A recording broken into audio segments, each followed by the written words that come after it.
Getting ready to go with those wide stance sumos. Make sure you're really mentally thinking about those adductors on the inner thigh. You're going to squeeze the glute right here at the top, and then make sure when you do that T-row that your elbows finish higher than your wrists. Keep your eyes forward. Make sure your back and your spine stay nice and straight all the way through. If you notice that I take a pause right there, it's because I want to make sure that I switch my focus from my lower body to my upper body.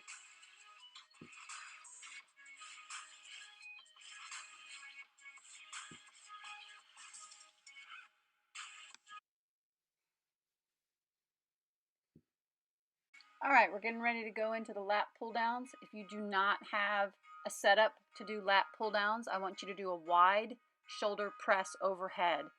And make sure you're going wide so you can engage the lats. If you're doing the pull down, I want you to do these slowly because that's going to give you an opportunity to really think about those lats. And you want to rotate those shoulder blades in the back and try to pinch them together. I kind of sometimes think about, can I crack an egg or a walnut with my shoulder blades? When I pull right here and I try to squeeze those shoulder blades together. Exhale when you pull out, and if you're doing shoulder press, make sure you exhale when you push those weights over your head.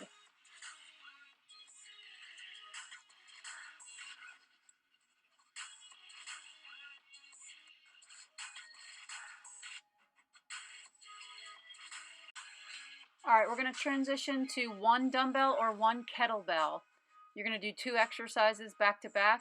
The first one is a bent knee deadlift right into a straight leg deadlift. Pay attention to the cues on the screen and to my voice.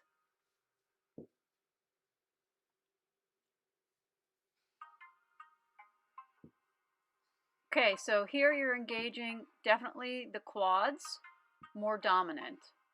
The next exercise is going to be more hamstring dominant. So I really want you to think about the quads. Yes, you are still using your butt, but it is quad dominant. Notice my arms are staying straight. Right into the straight leg deadlifts. Now I want you to notice how I lower my head a little bit. But now I'm not looking at my belly button. I'm looking at the floor in front of my feet.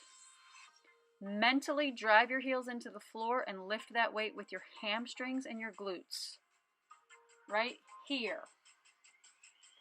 Head down, push through the floor with your heels, and really talk to your hamstrings. That's the prime mover in this exercise. All right, we're going to transition down to the mat now. You do not need any weights. You're going to get on all fours, and you're going to do a bird dog. I really want you to think about stretching your body as far as you can across the room. You're going to reach as far as you can with your arm, and you're going to push as far as you can with your leg. Then, when you get to the back right here, really lift your leg with your glute and really flex it. You really want to make that booty tight. Notice, too, that I'm keeping my spine nice and straight.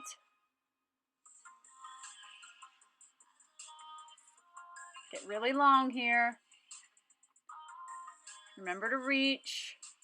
You should feel this in your low back and in your butt. You're going to switch sides now. Spin around and do opposite arm, opposite leg.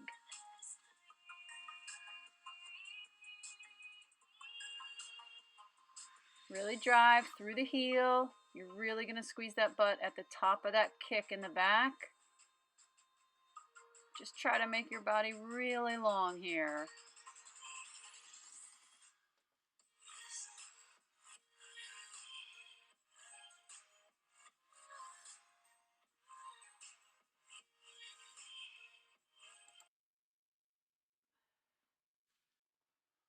All right, you're going to need a dumbbell or a medicine ball for this. You're going to stay on the mat, but you do need a weight of some sort.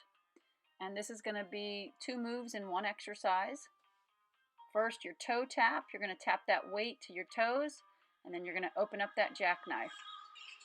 100% make sure that your lumbar is pressed into that mat the entire time. If there is space underneath your low back, bend your knees to do this. It's more important that you engage your core through the floor. Really, really brace your abs.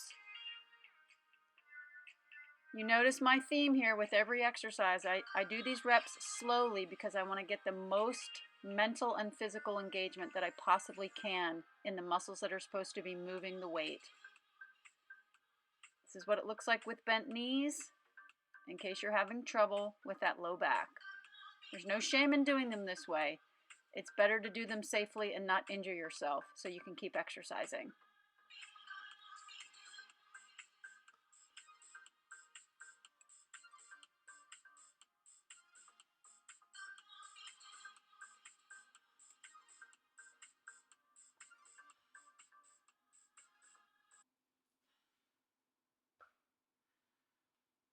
All right, we got a big transition here. You're going to get up off of the floor, and I need you to grab a resistance loop and a weight, whether it's a dumbbell or a kettlebell. If you have the resistance loops, you're going to put those around the bottom of your legs, right above your ankles. You're going to hold that weight like a goblet. You're going to pull those legs apart as wide as you can get them. Stay low and move slowly. Try not to drag your feet. Try to pick them up with every step. Eyes are forward. That's where your body's going to stay. It's going to stay upright as long as you look upright. You're going to take 10 steps forward and 10 steps back. You notice that band is starting to come together, but I want to try to keep it pulled apart as much as I can through the entire exercise.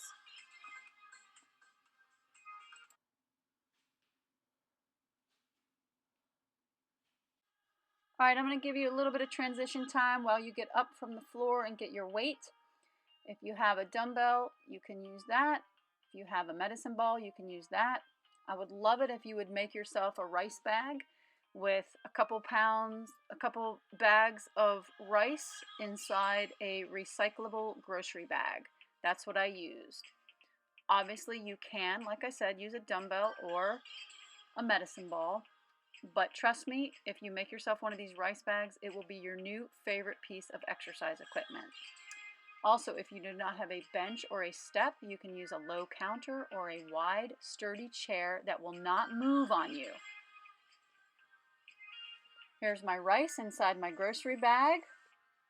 There's two 10-pound bags in there for a 20-pound weight.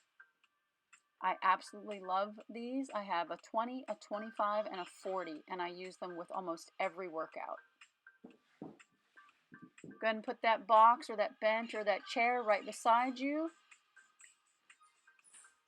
One knee goes in front, and you're going to set it on the bench or the step or the counter, and then on the floor.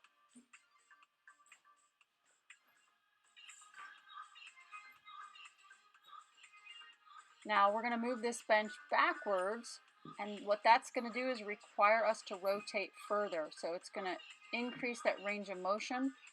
It's going to make it a more effective exercise for the obliques, for the transverse abdominis. And you should start to feel a nice little burn in your shoulders. Notice too that I changed the leg that's in the front. So now I have to reach even further to get to the ground as well.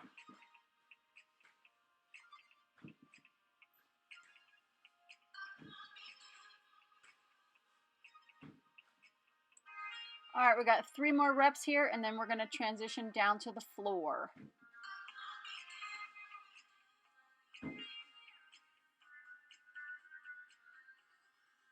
Okay, legs are going to go straight out in front of you, and one leg is going to be bent. Tuck it into your rib cage. So now you're going to have to lift that bag up higher. So I kept that bench a little bit behind me. So now this is really going to be my largest range of motion. Remember to breathe with every single rep.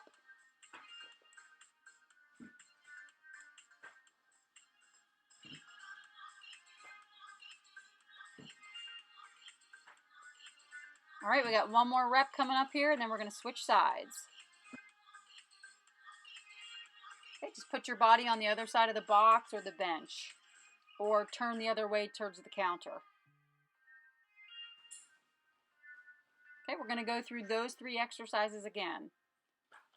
So we're going to start with that box right beside us. And then we're going to move that box a little bit further back. And then we're going to do it from the seated position on the floor. Just follow along with the video here. Notice how I'm looking at each side that I move the bag to. Okay, we're ready to move it backwards, or you can move your body forward. Okay, and I put that opposite knee up now because I want to give myself a bigger range of motion through which to move that bag or that weight.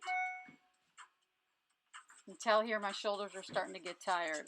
It's not so much my core, my obliques, as it is my shoulders, because that's been a lot of reps with that sandbag.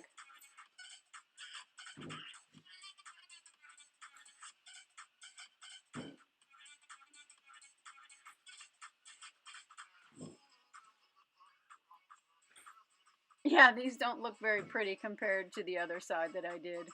I'm definitely getting tired. All right, we're going to move down to the floor. Remember, one knee is bent, the other leg is straight out. You can see I took my time here with the transition because I was getting tired. Just keep going. I know it's burning. I'm there with you. We've got this. Just think about how you're going to feel when you're done. You're doing something really healthy for yourself, and you're going to feel amazing. Keep going. You've got it. Keep breathing. Keep moving. Keep moving. Here we are. All right, this next exercise, those of you that know me are not going to be surprised that I just made this up on the fly today as I was making this video. If you don't have a step or a bench, I don't want you to do these on a chair. Just do them on the floor. Go ahead and grab a weight, just one dumbbell.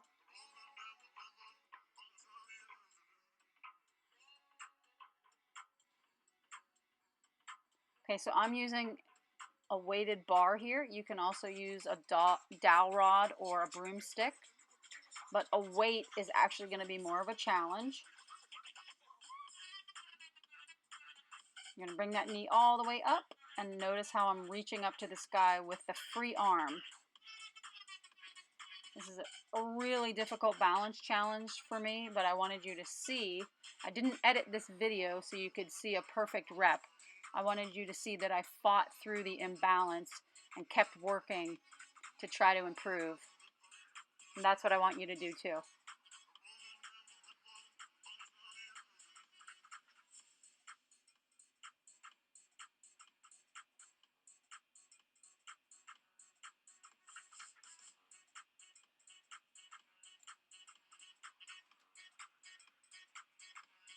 Almost lost it there. Keep working, keep working, keep trying. Just when it feels really, really hard, get one more in there. But please don't fall. Last one coming up, and then we're going to switch sides here.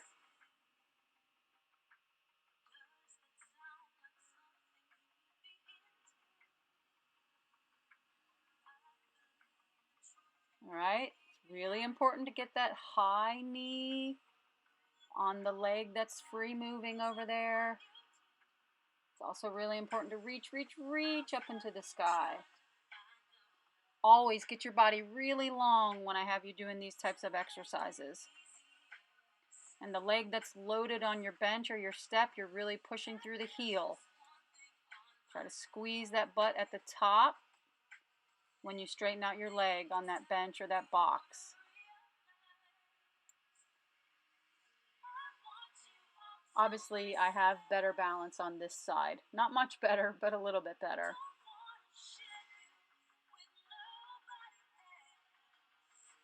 You gotta fight through it, folks.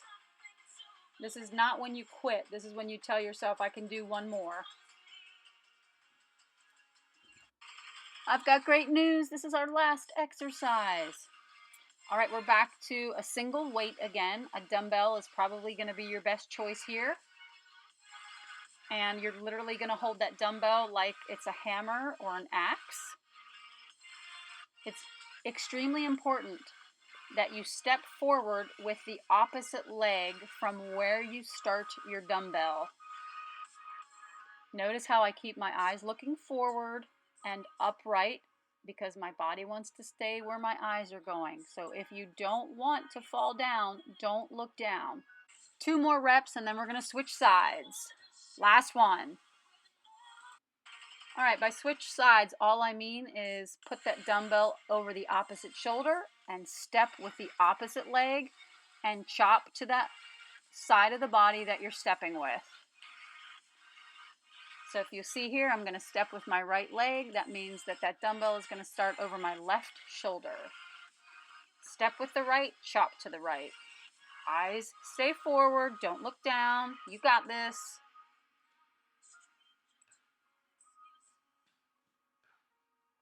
Two more reps. Last one coming up right here. Good job. Ta-da! Now, if you would like to do these exercises another time, obviously rewind it to the beginning and go through that circuit again. Or you could stay on and watch the next clip for a bonus core move. All you need is your body and your mat. We're going to do an inchworm with 2 push-ups, one at the beginning and one at the end of each rep. And in between the push-ups is an extended plank. Just follow along. Make sure you line up those hands right underneath your shoulders. And we're going to try to keep that back as straight as possible. We're going to walk it in and touch those toes. Really feel those hamstrings stretch. Fingertip walk yourself back out. Here comes the first push-up. Really exhale right here on the up. Now you're going to extend into that plank and hold it for a 10 count. Keep breathing. Keep breathing. Okay, we're going to walk it back in for another push-up. Get those hands right underneath your shoulders. And then we're going to fingertip back into our toes to complete the inchworm. Make sure you touch those toes, really stretch those hamstrings, tippy toe, walk it back out for another push-up. Remember to breathe. You're going to inhale here, exhale on the up, walk it out to that extended plank, and hold it. Keep breathing. Hold it as long as you can. If you feel pain in your lower back, make sure that you come back to a safe position. Here comes another push-up right here. Exhale. Tippy toe walk back in. Touch those toes to complete the other inchworm. Right back down into another push-up. Here we go. Core's nice and tight. You're really, really bracing those abs. Walk it out to the extended plank.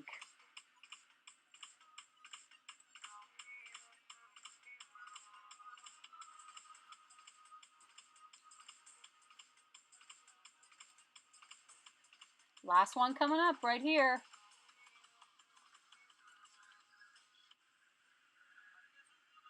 Nice job.